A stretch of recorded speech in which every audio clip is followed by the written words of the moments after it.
Olá pessoal, voltamos agora para a análise de um exercício, um exercício resolvido sobre o recurso de embargo de declaração, tá? O exercício que a gente traz aqui para estudo de vocês menciona o seguinte caso concreto. José e Carlos, na qualidade de filho de Roberto Nunes, ingressam com ação de indenização por danos morais em face do Estado brasileiro, demonstrando que seu pai teria sofrido perseguição política na época da ditadura militar e, em razão disso, acabou sendo preso, torturado e morto, não tendo seu corpo nunca sido encontrado, né? Continua narrando o problema. Os autores demonstraram na inicial que seu pai era presidente do Sindicato do Comércio na época, bem como este desempenhava a função de presidente-geral do Partido Comunista Brasileiro um ano antes ali, do partido vir a ser considerado ilegal no país por meio de ato baixado pelo governo militar, o que autorizaria o reconhecimento da sua situação de líder político, Então, em razão dele ter sido presidente-geral do Partido Comunista nesse período, em que o governo militar veio baixar um ato, considerando o Partido Comunista ilegal no país, em razão dessa atuação como presidente, poderia se entender em ser, no caso, o pai aqui, dos autores, ser entendido, interpretado como líder político na época, ok? Narra ainda o problema. Da mesma forma, os autores demonstraram o desaparecimento de diversos líderes políticos que, como seu pai, faziam oposição ao governo na época.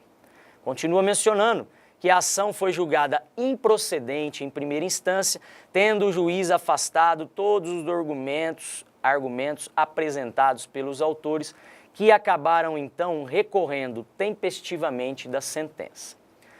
Após conhecer do recurso interposto por José e Carlos, face à sentença que julgou improcedente o pedido, diz o problema que a 4ª turma do Tribunal Regional Federal da 3ª Região negou provimento ao mesmo, por unanimidade, entendendo ser incabível o pagamento de indenização à família do desaparecido, que não tenha sido reconhecido, considerado publicamente como um dos líderes políticos eliminados na época do regime militar.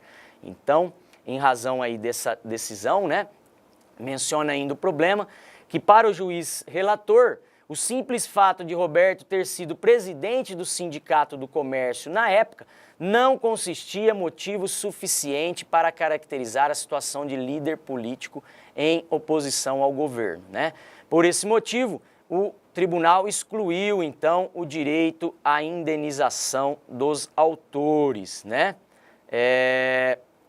também de maneira total, mantendo então a improcedência do pedido, excluindo aí qualquer direito à indenização, Porém, menciona o problema que nada foi manifestado sobre o fato do pai dos autores ter sido secretário-geral do Partido Comunista Brasileiro um ano antes do partido ser considerado ilegal pelo governo militar, Bem como não fala nada também o julgado sobre a demonstração do desaparecimento de outros líderes políticos que, como ele, foram ali, desapareceram, na época da ditadura militar, ok? Menciona o problema, então, que considerando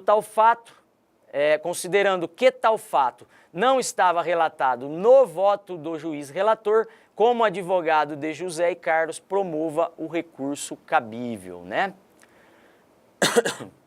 Nessa hipótese, o recurso cabível aqui, pessoal, seria os embargos de declaração, a fim de sanar uma omissão, deixada no julgado, quando o problema diz que nada foi manifestado sobre o fato do pai aqui, dos autores ter sido secretário-geral do Partido Comunista, Então há uma clara omissão no julgado e também com relação à demonstração do desaparecimento de outros líderes políticos na época, né, como o pai aí dos autores, tá? Então, em razão dessa omissão, vai ser cabível o recurso de embargos de declaração, tá?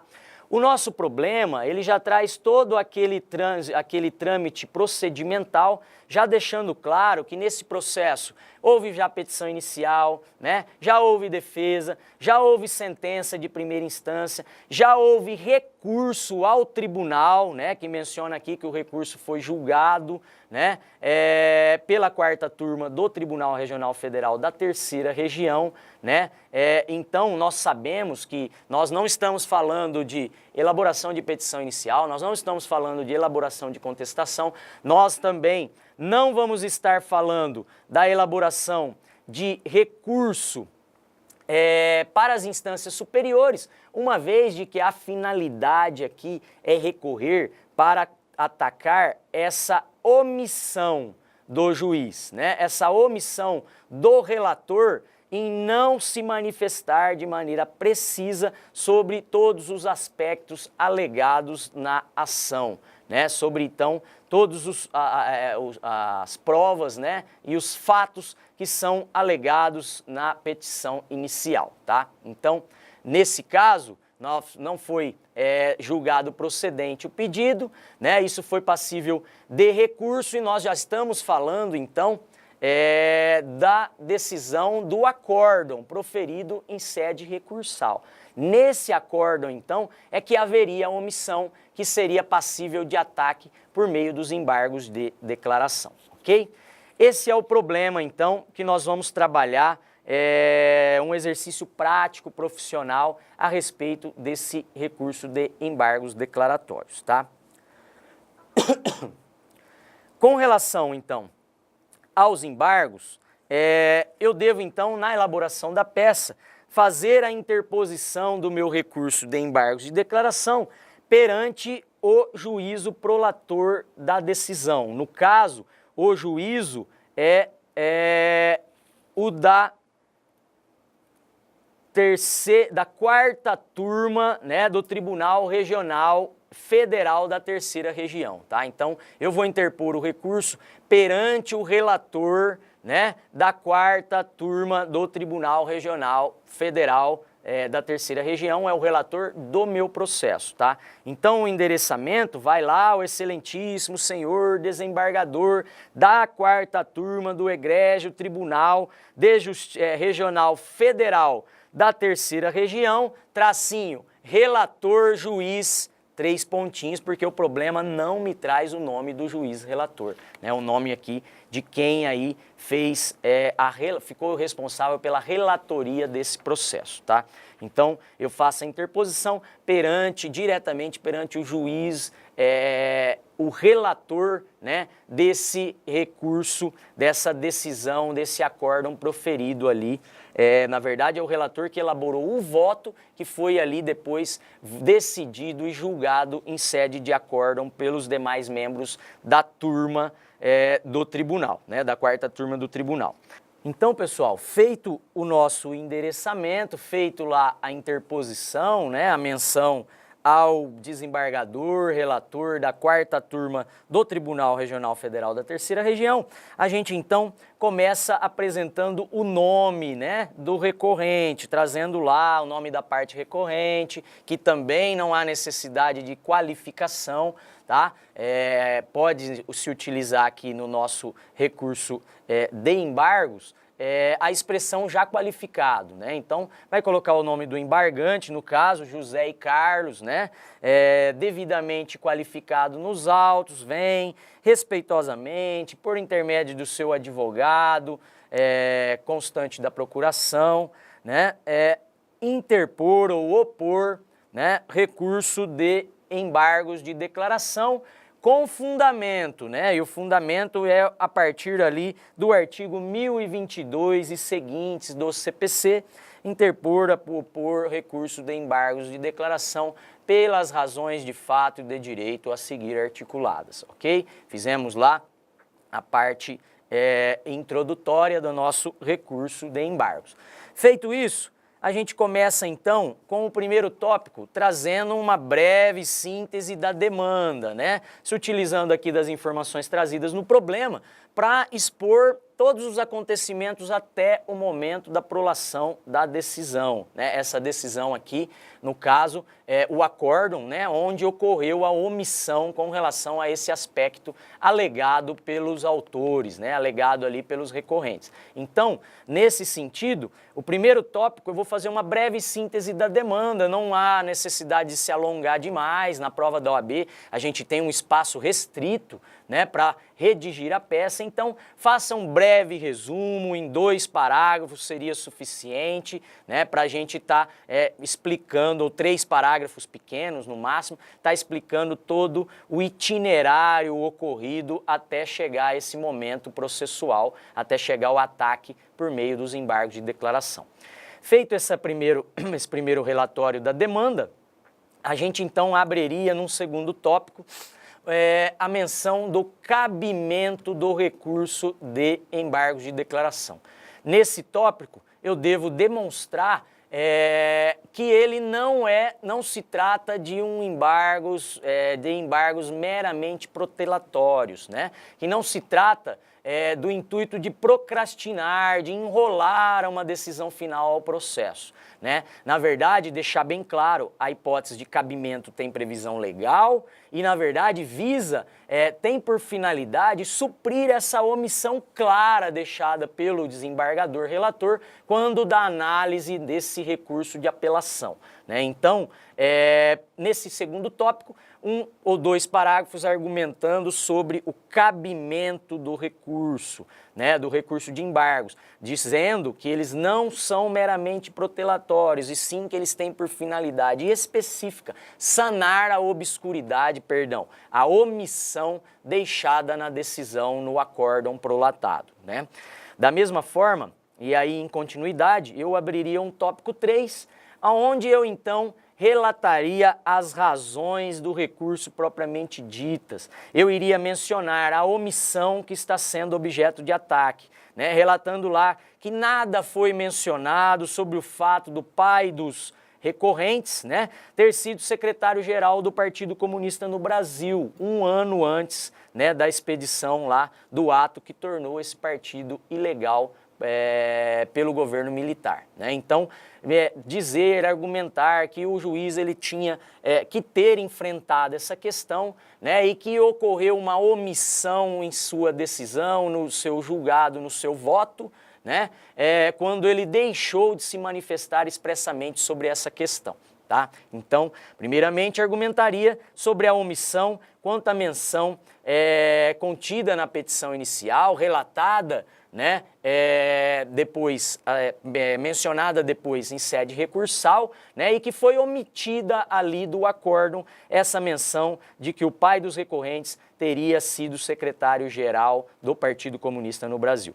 E também argumentar que nada foi dito também, né, foi omisso então esse voto do relator, sobre a demonstração que, assim como outros líderes, né, políticos na mesma época, assim como o pai dos recorrentes, também desapareceram outras pessoas que se encontravam nessa mesma condição, né, que eram ali considerados líderes políticos nesse período da ditadura militar, tá? Então, os 2 aspectos da omissão que eu devo aí atacar são esses, tá? A questão da não menção ao fato do pai ter sido secretário-geral do Partido Comunista no Brasil e também a não menção sobre a demonstração de que, assim como o pai dos recorrentes, outros líderes políticos também desapareceram na época, tá?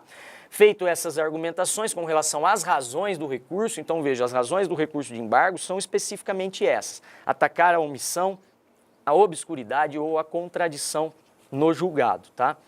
Então, feito essas argumentações, a gente traz então os pedidos. A gente fecha então a nossa petição, né, o nosso recurso de embargo de declaração, formulando os pedidos, né? Primeiro pedido, que o recurso seja conhecido, né, e que seja lhe dado provimento a fim de sanar a omissão existente no voto proferido pelo relator, tá? Então, primeiro pedido de conhecimento do recurso, né, e o seu processamento para, ao final, dar-lhe provimento, sanando a omissão existente no julgado, ok? No caso, no voto do relator, certo?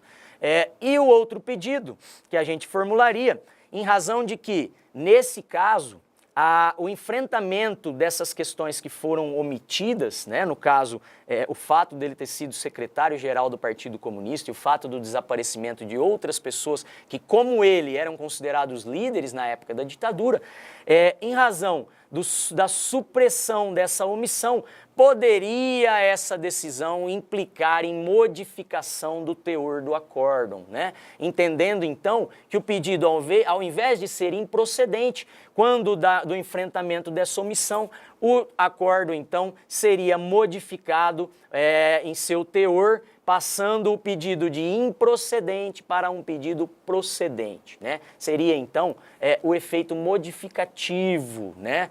Que nós comentamos, o chamado efeito infringente, que é cabível aqui nos recursos de embargos de declaração, tá? Então, o segundo pedido aqui, com base nesse entendimento do efeito modificativo, seria que em razão da possibilidade de saneamento da omissão importar em modificação da decisão, requer-se, né, o recebimento dos embargos em seu efeito modificativo, a fim de reformar o acórdão proferido de forma a dar provimento à apelação interposta, reconhecendo ser cabível a indenização aos recorrentes pelo desaparecimento de seu pai na época do governo militar, né, em razão da oposição ao governo militar. Então, seria um segundo pedido, né, de concessão aí de efeito modificativo aos embargos, a fim de dar provimento ao recurso de apelação, reconhecendo a procedência do direito à indenização pleiteada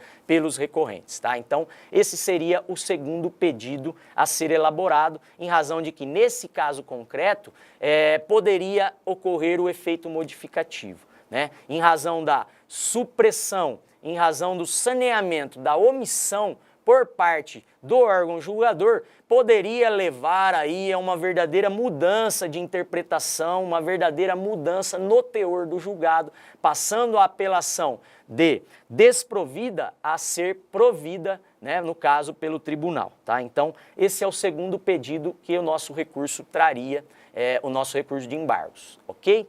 Feito isso, a gente faz então a finalização do nosso recurso, a finalização da nossa petição, colocando lá local, data e também assinatura e número de inscrição na OAB do advogado. Lembrando mais uma vez que eu não devo identificar, né? Então, cuidado para não colocar nenhuma menção que pudesse trazer a ideia que a sua prova seria identificável, né? Então, eu só vou colocar lá local, data e o espaço próprio para onde o advogado estaria ali assinando, né? E também o número da sua inscrição, que também não preciso colocar um número, é só colocar 3 pontinhos e ali eu fecharia a minha peça recursal de embargos de declaração. Ok, pessoal? Esse é o recurso resolvido, espero ter ajudado, contribuído aí para sanar eventuais dúvidas após a apresentação das questões puramente teóricas, e a gente volta depois, né, a conversar e aí pessoalmente com relação à elaboração do recurso de embargos que vocês vão fazer através da plataforma. Mais uma vez, muito obrigado a todos e um forte abraço. Até a próxima.